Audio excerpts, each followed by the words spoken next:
Genuinely believe that the reason most people fall off their New Year's resolutions so early is because the new habit they have to create, they've made so completely unachievable. I've been in this space before, I know exactly how it feels. You go into the New Year's, you make a big resolution such as I want to lose 15 kilos, I want to read a book every 2 weeks, I want to save $30,000 this year. I feel one of these things with these big grandiose goals is that we set these because these are some things that we've never been able to achieve before, which makes it all the more difficult to actually go out and achieve them. If you currently struggle to go to the gym 1 time a week, how the heck do you think you're going to be able to go 5 times a week straight off the bat just because the pure reason is a new year?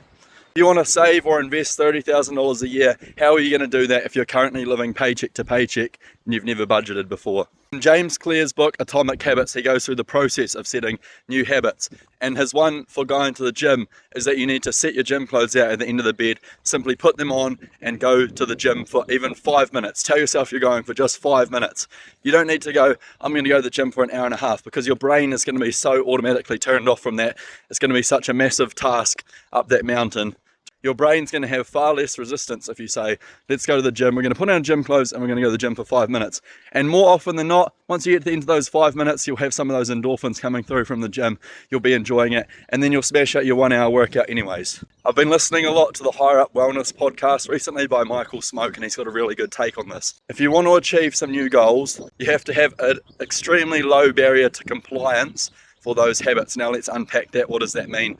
To me anyway, it means that we have to make it extremely easy to achieve those daily habits that lead up to us hopefully achieving that goal. Humans tend to overestimate what we can achieve in 1 year and underestimate what we can achieve in 3, 5, 10 years. So for me this year, one of my things as a standard with most people is to get a bit more healthier, eat a bit more healthy and get a bit more fit.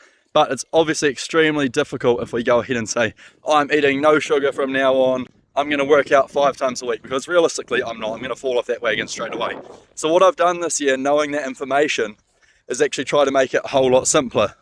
Let's try and eat mostly healthy unprocessed foods, as long as we're meeting this compliance 90% of the time.